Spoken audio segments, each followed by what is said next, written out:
Hello viewers. कैसे हैं आप सब।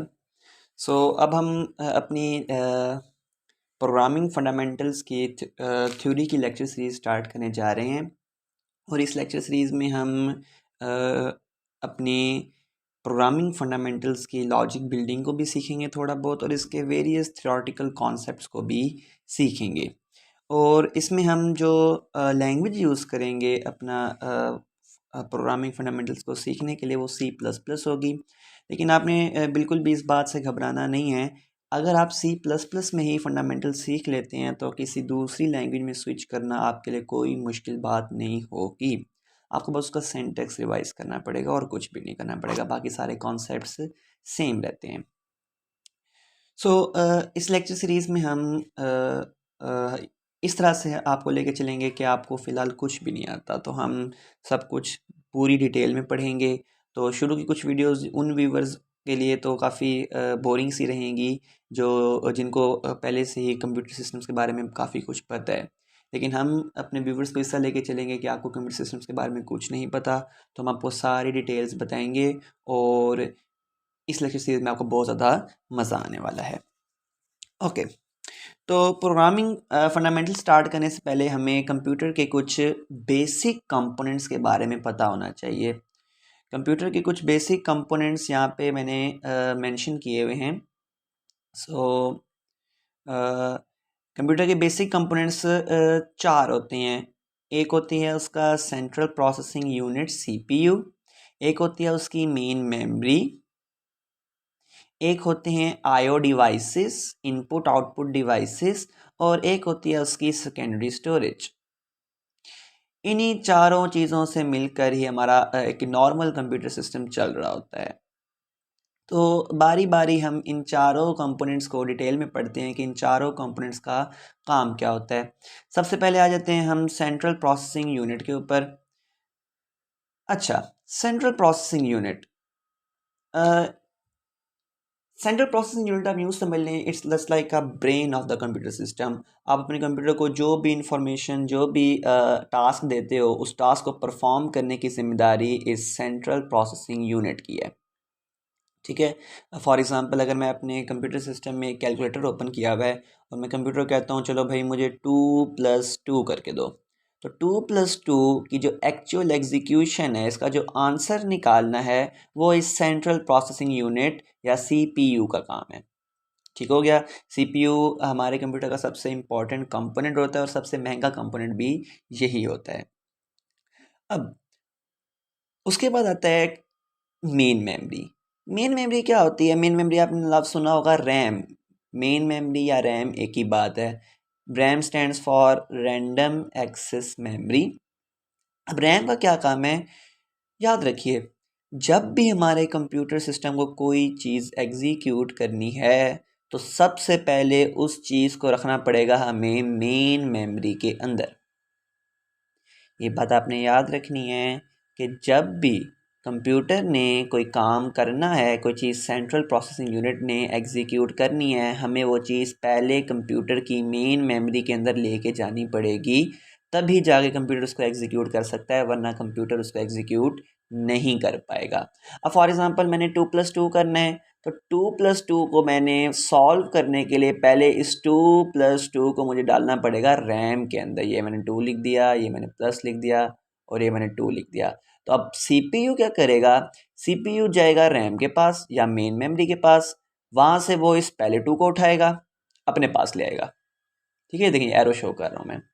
उसके बाद CPU दोबारा जाएगा रैम के अंदर, वहाँ से इस प्लस को उठाएगा, नज़र नहीं आ रहा रेड से, वहाँ से वो इस प्लस को उठाएगा, ठीक है, और इसको उठा के भी अपने पास ले आएगा। फिर CPU दोबारा जाएगा रैम के अंदर, वहाँ से वो उठाएगा इस दूसरे 2 को और उसको उठा के भी ले आएगा CPU के पास। अब CPU के पास सारा डेटा मेन मेमोरी से पहुँच गया है। फिर CPU इस डेटा के ऊपर ऑपरेशन परफॉर्म करेगा, यानी 2+2 इसके ऊपर परफॉर्म करेगा और आंसर आ जाएगा 4। और याद रखिएगा, वो आंसर 4 को भी डायरेक्ट भेजेगा मेमोरी के पास। इसका मतलब जो मेन मेमोरी है, main memory just like a working area of computer system. यानी कंप्यूटर अपनी सारी वर्किंग, सीपीयू अपनी सारी वर्किंग मेन मेमोरी के ज़रिए कर रहा होता है। मेन मेमोरी से डेटा फेच करता है, उसके ऊपर ऑपरेशंस परफॉर्म करता है, और जो आंसर आता है उसके ऑपरेशंस का, वो ऑपरेशंस का आंसर भी दोबारा किस में भेज देता है, मेन मेमोरी में। ठीक हो गया। थोड़ा सा यहाँ मेन मेमोरी का स्ट्रक्चर बयान हुआ है। मेन मेमोरी में हमारे पास इस तरह के सेल्स बने हुए होते हैं जिन्हें हम मेमोरी सेल्स कहते हैं। ठीक है, और हर सेल को कोई ना कोई एड्रेस दिया गया होता है। ये 100 1001 ये कहलाते हैं इन मेमोरी सेल्स के एड्रेसेस।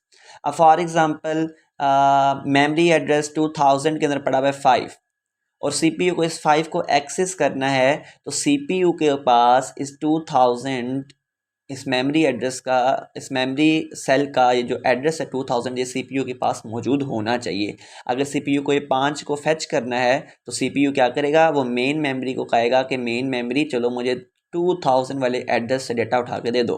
मेन मेमोरी जाएगी 2000 वाले एड्रेस पे, वहाँ पे जो भी डेटा पड़ा हुआ होगा उसको उठा के पहुँचा देगी सीपीयू के पास, और सीपीयू उसको कर लेगा एग्जीक्यूट। ठीक हो गया, ओके। सो सीपीयू, आगे से हमारे पास सीपीयू के भी दो कंपोनेंट्स होते हैं। सीपीयू के दो कंपोनेंट्स हमारे पास होते हैं, कंट्रोल यूनिट, और सीपीयू का एक दूसरा कंपोनेंट होता है अरिथमेटिक एंड लॉजिक यूनिट, जिसको हम एएलयू कहते हैं। अब इन दोनों का काम क्या है, सिंपल अल्फाज में, कंट्रोल यूनिट। अब मैंने आपको जैसे पहले कहा था कि सीपीयू के पास 2000 वाला एड्रेस होना चाहिए, जिसके जो वो मेन मेमोरी को भेजेगा, और मेन मेमोरी 2000 वाले एड्रेस से डेटा उठा के आपको ला के दे देगी। अब ये सिग्नल भेजना मेन मेमोरी को कि मेन मेमोरी मुझे 2000 से डेटा उठा के दो, ये सिग्नल भेजना कंट्रोल यूनिट का काम है। यानी कंट्रोल यूनिट, हमारे सीपीयू का कंट्रोल यूनिट सीपीयू के वेरियस एक्शंस को कंट्रोल कर रहा होता है। It's just like a supervisor of the computer system, okay. और जो हमारा अरिथमेटिक और लॉजिक यूनिट है, इसने हमारी एक्चुअल एग्जीक्यूशन परफॉर्म करनी होगी। एक्चुअल ऑपरेशन हमारा अरिथमेटिक और लॉजिक यूनिट ही परफॉर्म करता है। जैसे कि यहाँ पे लिखा भी हुआ है, arithmetic and logic operations are carried out inside CPU. So हमारा ALU कंपोनेंट या अरिथमेटिक लॉजिक यूनिट कंपोनेंट, सारी एग्जीक्यूशन परफॉर्म करना इसी का काम होता है। 2+2 करो, या कोई गेम खेल रहे हो, उस गेम के पीछे जो बैक एंड पे एग्जीक्यूशन हो रही होती है, वो सारी हमारे ALU का ही काम होता है। तो ये थी हमारी सेंट्रल प्रोसेसिंग यूनिट और मेन मेमोरी के ऊपर बहस। इसके बाद हम चलते हैं आगे, ओके। तो हमने एक सेंट्रल प्रोसेसिंग यूनिट और मेन मेमोरी वाला कंपोनेंट कर लिया कंप्लीट। उसके बाद आ रहा है हमारे पास सेकेंडरी स्टोरेज डिवाइस और इनपुट आउटपुट डिवाइस। अच्छा, एक बात याद रखना है आपने, एक बात याद रखनी है कि जो हमारी मेन मेमोरी है,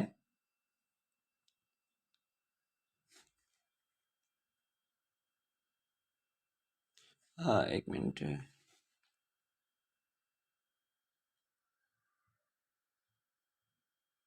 ओके। सो ये जो मेन मेमोरी है, एक बात आपने याद रखनी है कि मेन मेमोरी आपके डेटा को टेम्परेली स्टोर करती है। फॉर एग्ज़ाम्पल, जो मेरा 2+2 का आंसर आया था 4, ये 4 आंसर मैंने आपको बताया था कि ये 4 आंसर भी सबसे पहले किस में जाएगा, रैम के अंदर जाएगा। ठीक है। अब फ़र्ज़ कर लो कि आप एक कैलकुलेशन परफॉर्म कर रहे थे, आपने एक बहुत बड़ी कैलकुलेशन परफॉर्म की जिसके डिफरेंट आंसर्स आए, और वो सारे आंसर्स आप जानते हो सबसे पहले जाएंगे इस रैम के अंदर। लेकिन एक बात याद रखनी है कि रैम में डेटा टेम्परेरीली स्टोर होता है। यानी जैसे ही कंप्यूटर की पावर ऑफ होती है, everything in the memory will be lost, सारा कुछ मेमोरी का वैनिश हो जाएगा और मेमोरी बिल्कुल क्लीन हो जाएगी। यानी फिर आपके जो आंसर्स आए 4 या जो भी आपके कॉम्प्लेक्स कैलकुलेशंस के आंसर है, वो सारे रैम के अंदर से कहाँ चले जाएंगे, वो तो ज़ाया हो जाएंगे, जो कि आप बिल्कुल नहीं चाहते। आप चाहते हो नहीं, मेरे जो आंसर्स आए हैं वो सेव रहें। तो अगर आप चाहते हो कि आपके आंसर्स या आपका डेटा परमानेंटली स्टोर रहे आपके कंप्यूटर सिस्टम के अंदर, तो उसके लिए हमारे पास एक और कंपोनेंट होता है कंप्यूटर का, जिसे कहते हैं secondary storage device. Secondary storage जो यहाँ पे लगी हुई है, ये देखें, आप गौर करें, सेकेंडरी स्टोरेज सीधा किससे कनेक्टेड है, मेन मेमोरी से। यानी कि अगर मैंने बिलफर्ज एक गेम है, तो वो गेम मैंने रखी हुई है अपने कंप्यूटर के अंदर। वो दरअसल होती है हमारे कंप्यूटर की सेकेंडरी स्टोरेज के अंदर। सेकेंडरी स्टोरेज एक ऐसी स्टोरेज डिवाइस है जो आपके डेटा को परमानेंटली स्टोर करके रखती है और जिसमें पावर कट ऑफ होने पे आपका डेटा ज़रा भी नहीं होता।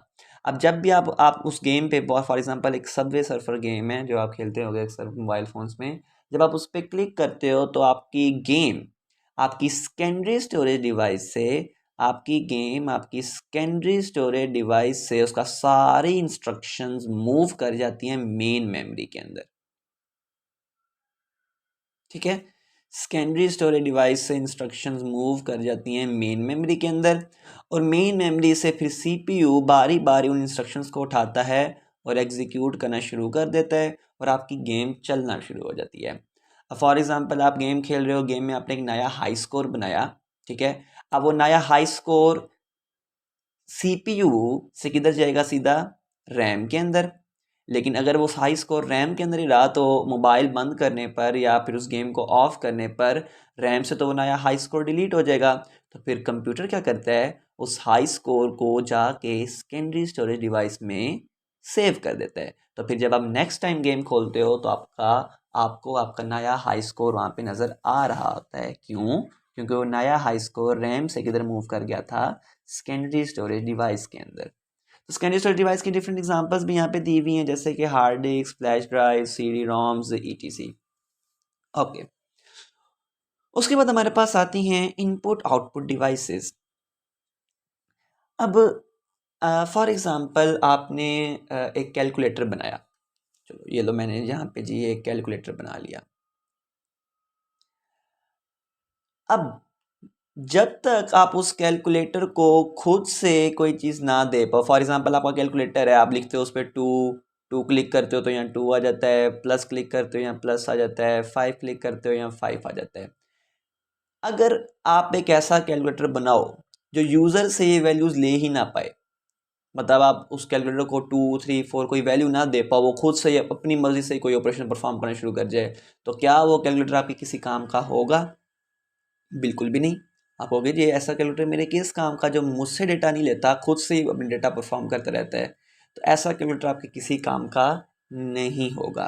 तो फिर आप चाहते हो नहीं यार, ऐसा कैलकुलेटर बने जिसको मैं वैल्यूज़ दे पाऊँ।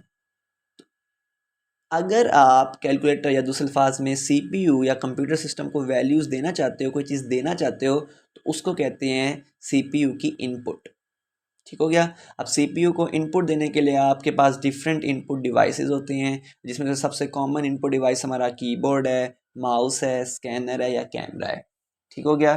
तो ये सारी हमारी इनपुट डिवाइसेस होती हैं जिनके ज़रिए हम डेटा अपने सेंट्रल प्रोसेसिंग यूनिट को दे पाते हैं, जिनके ज़रिए से हम डेटा अपने सेंट्रल प्रोसेसिंग यूनिट को दे पाते हैं और सेंट्रल प्रोसेसिंग यूनिट उस डेटा के ऊपर ऑपरेशंस परफॉर्म करता है। फॉर एग्जांपल आप एक गेम खेल रहे हो तो गेम में आपके पास डिफरेंट एरो कीज़ होती हैं। अगर आप अपवर्ड एरो की दबाते हो तो आपका प्रोटैगनिस्ट आगे को जाता है, डाउनवर्ड दबाते हो तो नीचे को आता है, लेफ्ट दबाते हो तो लेफ्ट को जाता है। तो ये सारी इनपुट्स हैं, ये सारी इनपुट्स आप देते हो कीबोर्ड के ज़रिए, वो जाती हैं हमारे सेंट्रल प्रोसेसिंग यूनिट के पास और वहाँ पर जाके वो इनपुट्स एग्जीक्यूट होती हैं। अब जो 2+2 का आंसर आया था हमारा, वो था 4। अब कैसा ही हो कि आपका कैलकुलेटर 2+2 कर ले और आपको आंसर ही ना दिखाए, मतलब उसने 2+2 कर लिया है और 2+2 करके उसने यहाँ पे रैम में जाके रख दिया है 4, इसका आंसर सॉरी 4 आंसर जाके उसने रैम में रख दिया और वो आपको कैलकुलेटर की या कंप्यूटर की स्क्रीन के ऊपर वो 4 आंसर नहीं दिखा रहा। तो फिर आप क्या समझोगे? आप कहोगे सर ये तो एक बकवास कैलकुलेटर है, हमें तो इसका आंसर चाहिए ना। तो उसके लिए आंसर लाने के लिए सीपीयू को कुछ देना कहलाता था इनपुट।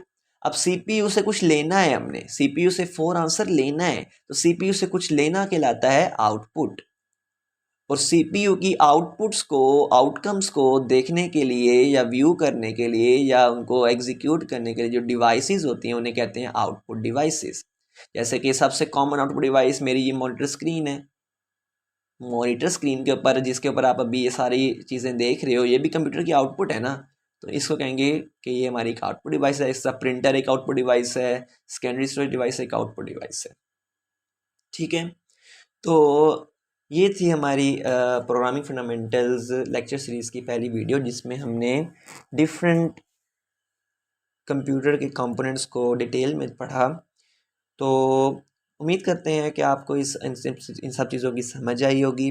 कोई बात अगर आपको समझ नहीं आई तो आप कमेंट बॉक्स में उसको मेंशन कर दें और हम कोशिश करेंगे कि आप सबको आंसर दे पाएँ और आपकी क्यूरीज़ को सॉल्व कर पाएँ। तो इंशाल्लाह नेक्स्ट क्लासेस से हम अपना फर्दर प्रोग्रामिंग फंडामेंटल्स के लेक्चर सीरीज़ को कंटिन्यू करेंगे और हम सी प्लस प्लस इंशाल्लाह स्टार्ट करेंगे अगले लेक्चर से। तब तक के लिए अपना ख्याल रखें, चैनल को लाइक कर दें और सब्सक्राइब कर दें। अल्लाह हाफिज़।